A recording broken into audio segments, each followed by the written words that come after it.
அனைவருக்கும் வணக்கம். உலகத்தை காக்கக்கூடிய சக்தி தான் மாரியம்மன். அதிலுமே சமயபுரத்தில் அமைந்திருக்கக்கூடிய மாரியம்மன் சப்த கன்னியர்களுமே தனக்குள்ள அடக்கி வச்சிருக்காங்க. தினமுமே இந்த அம்மனை நினைத்து வீட்டில் வழிபாடு செய்து வந்தால் துன்பங்கள் நம் பக்கம் நெருங்கக்கூட செய்யாது. எவ்வளவு பெரிய கஷ்டமாக இருந்தாலுமே அப்படியே தூசி தும்பு போல தட்டி விட்டு செல்லலாம். அந்த அளவிற்கு சக்தி வாய்ந்த ஒரு அம்மனாக தான் சமயபுரம் மாரியம்மன் இருக்காங்க. சமயபுரம் மாரியம்மனை எப்படி வழிபட வேணும் அப்படிங்கிறத பற்றியும் வீட்டில் எப்படி பூஜை செய்ய வேணும் அப்படிங்கிறத பற்றியும் முழுமையாக தெரிஞ்சுக்கலாம். வீடியோ ரொம்பவே பயனுள்ளதாக இருக்கும். வீடியோவை கடைசி வரைக்கும் ஸ்கிப் பண்ணாமல் பாருங்கள். நம்ம சேனலை நீங்கள் இன்னும் சப்ஸ்கிரைப் பண்ணலைன்னா மறக்காமல் சப்ஸ்கிரைப் பண்ணிவிடுங்க. சமயபுரம் அம்மனுக்கு போற்றி அப்படின்னு மறக்காமல் கமெண்ட் பண்ணுங்கள். கட்டாயம் உங்களுக்கு அம்மனின் அருள் கிடைக்கும்.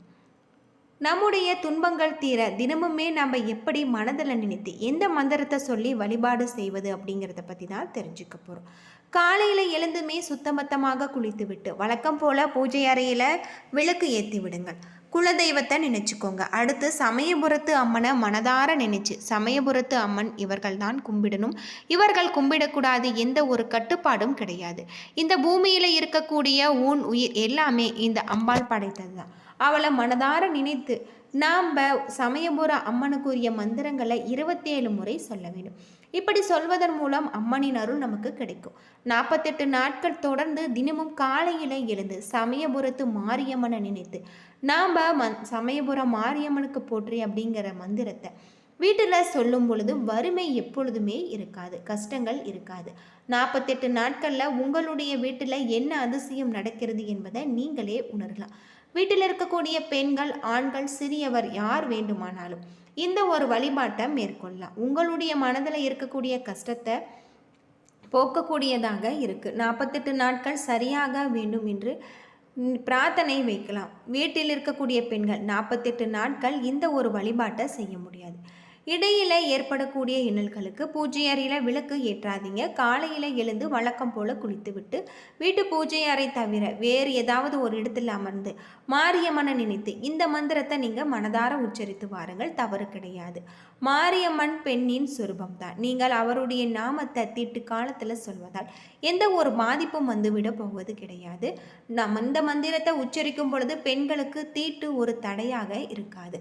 48 நாட்களுமே நீங்கள் இந்த மந்திரத்தை சொல்லி வழிபாடு செய்வது இன்னும் நிறைய நன்மையே நமக்கு தரக்கூடியதாக இருக்குது. ஓம் கிரீம் நமக எனும் மந்திரத்தை நாம் 27 முறை சொல்லுவதன் மூலம் நம்முடைய கஷ்டங்களுக்கு முற்றுப்புள்ளி வைக்கக்கூடியதாக இருக்குது. அது மட்டும் இல்லாமல் நீங்கள் வீட்டிற்கு வந்ததுமே ஆச்சரியப்படுவதற்கு இல்லை, அந்த அளவுக்கு நம்பி இந்த பரிகாரத்தை செய்து வாருங்க. நிச்சயம் உங்களுடைய வாழ்க்கையில் நல்ல ஒரு மாற்றம் ஏற்படும் அப்படின்னு சொல்லலாம். பொதுவாக தீராத நோய்களை தீர்க்கக்கூடிய அம்மனாக தான் சமயபுரம் மாரியம்மன் இருக்காங்க. பரிகார தலமாக இருக்குது. திருச்சி மாவட்டம் சமயபுரத்தில் இருக்கக்கூடிய அருள்மிகு மாரியம்மன் திருக்கோவில் அம்மன் வழிபாட்டில் முதன்மை பெற்று விளங்கக்கூடிய இந்த கோவில் காவிரியின் வடக்கரையில் திருச்சி சென்னை தேசிய நெடுஞ்சாலையில் இருந்து திருச்சியில் இருந்து சுமார் 15 கிலோமீட்டர் தொலைவில் தான் அமைஞ்சிருக்கு. மகாவிஷ்ணுவின் தச அவதாரத்தில் கிருஷ்ண அவதாரம் ஒரு முக்கிய இடத்தை வகிக்கிறது. அது மட்டும் இல்லாமல் அந்த அளவுக்கு இந்த அவதாரத்தில் தேவியின் குழந்தையாக கிருஷ்ணரும் யசோதையின் குழந்தையாக மாயாதேவியும் அவதரிச்சிருக்காங்க. இந்த 2 குழந்தைகளுமே இறைவனுடைய எண்ணத்தால் இடமாற்றம் செய்யப்பட்டது. இதனை கம்சன் அறிந்து கொண்டாலும் குழந்தைகள் இடமாற்றம் செய்யப்பட்டிருப்பதை அறிய இயலாதவனா இருந்திருக்கான். அது மட்டும் இல்லாமல் குழந்தையை கொல்ல துணிந்த கம்சன் தேவகியின் அறைக்கு சென்று குழந்தையை தூக்க முற்பட்டான். ஆனால் அருகில் நெருங்க முடியாதபடி அந்த குழந்தை தன்னுடைய உண்மையான அவதாரத்தை காட்டி நின்றது.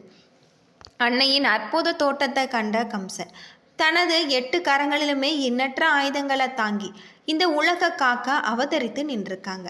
இந்த தேவியே மகமாரி என்னும் மாரியம்மனாக கண் கண்ட தெய்வமாக மக்களால் சமயபுரம் மாரியம்மனாக பூஜிக்கப்பட்டு வராங்க அப்படின்னு சொல்லப்படுது.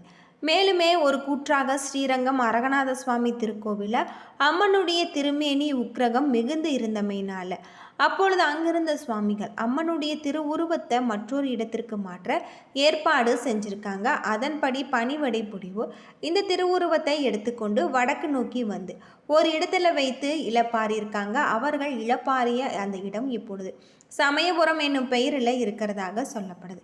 இதன் நினைவாக தான் இப்பொழுதுமே இந்த திருக்கோவிலில் 8ஆம் நாளில் அம்மன் ஓர் இரவு ஓய்வு ஏற்றுக்கொள்வது நடக்கக்கூடியதாகும்.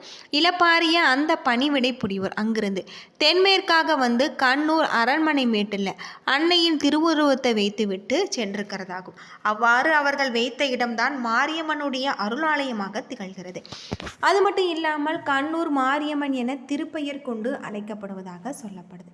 திருக்கடையூரில் மார்க்கண்டேயன் அதிக பக்திக்கு மயங்கி கால சம்கார மூர்த்தியாக அவதரித்து யமதர்மன சிவன் அளிக்கவே உலகில் ஜன்ன மரண நிலையில் பெரிதும் மாற்றம் ஏற்பட்டது.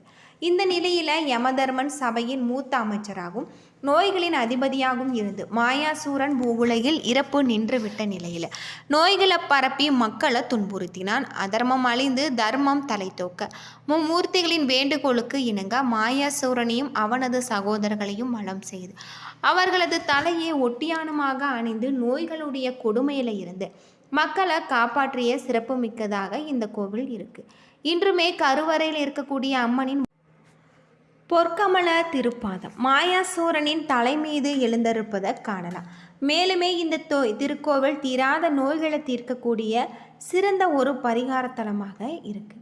அது மட்டும் இல்லாமல் இந்த கோவில் ஆகம சிற்ப வாஸ்து சாஸ்திரங்களுக்கு ஏற்ப அருள்மிகு மாரியம்மன் கோவில் அமைக்கப்பட்டிருக்கு. செழிப்பையும் வளத்தையும் உணர்த்துவதாக சொல்லப்பட்டிருக்கு.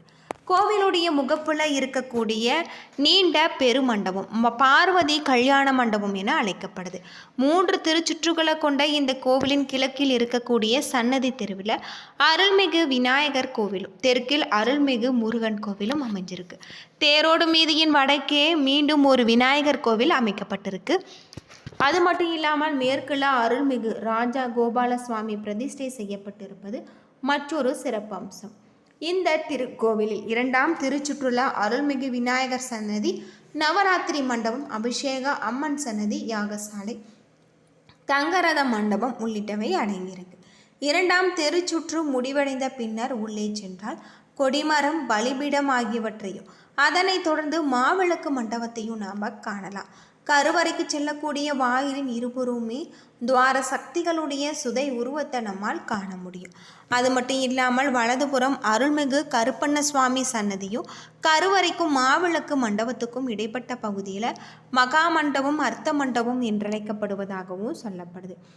இந்த கோவில் பல்வேறு சிறப்புகளை கொண்டிருக்கக்கூடிய வகையில் இருக்குது. கருவறையை சுற்றி பிரகாரம் காணப்படுகிறது. இந்த பிரகாரத்தில் அதிர்ஷ்டான பகுதியில் தொட்டி போன்று அமைக்கப்பட்டு அதில் நீர் நிரப்பி அம்பாள் கருவறையில் குளிர்ச்சியாக இருப்பதற்காகவும் உக்கிரத்தை தணிப்பதற்காகவும் இந்த ஏற்பாடு செய்யப்பட்டதாக சொல்லப்படுது. கருவறையின் இடதுபுறம் உற்சவ அம்மனின் சன்னதி இருக்கிறதாகும். திருக்கோவிலின் பல்வேறு சிறப்புகளை கொண்டிருக்கக்கூடிய வகையிலும் அமைஞ்சிருக்கு.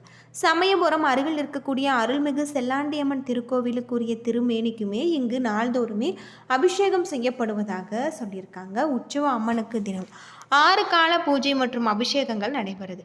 காலை 7:30 மணி முதல் 5:30 மணி வரை செய்யப்படும் அபிஷேக தீர்த்தம் வடக்கு பிரகாரத்தில் பக்தர்கள் மீது தெளிக்கப்படுது. இதனால் அம்மை நோய் கண்டவர்கள் மற்றும் உடல்நல குறைவு உள்ளவர்கள் இந்த நோயில இருந்து பாதிப்பு கிடைக்கக்கூடிய வகையில் இருக்குது. அருள்மிகு மாரியம்மன் திருக்கோவில் கருவறையில் அம்மன் வீற்றிருப்பது வழக்கமானதாக இருப்பினும் மற்ற கோவில்களை விட இங்கு மாறுபட்டு வடிவம் கொண்டு அருளாட்சி வழங்குறதாக சொல்லப்படுது.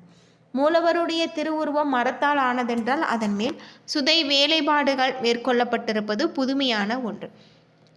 தங்க ஜடாமகுடம் மற்றும் குங்குமமேனி நிறத்தில் நெற்றியில் அழகிய வைர பட்டைகள் மின்ன கண்களில் அருள் ஒளி வீச இந்த கோவில் அமைக்கப்பட்டிருக்கிறதாக சொல்கிறாங்க. பல்வேறு சிறப்புகளை கொண்டிருக்கக்கூடிய மாரியம்மன் கோவிலாக சமயபுரம் மாரியம்மன் கோவில் அமைஞ்சிருக்கு. இங்கு சென்று பக்தர்கள் வழிபடுவதன் மூலம் அவர்களுடைய வாழ்க்கையில் இருக்கக்கூடிய அனைத்து விதமான பிரச்சனைகளுமே தீரும் அப்படின்னே சொல்லலாம். என்ன நண்பர்களே, இந்த வீடியோ உங்களுக்கு பயனுள்ள ஒரு தகவலை தந்திருக்கும்னு நினைக்கிறேன். வீடியோ பிடிச்சிருந்தா லைக் பண்ணுங்கள், ஷேர் பண்ணுங்கள், கமெண்ட் பண்ணுங்கள். இதுபோல் தகவலை தெரிஞ்சுக்க நம்ம சேனலை மறக்காமல் சப்ஸ்கிரைப் பண்ணிடுங்க. நன்றி நண்பர்களே.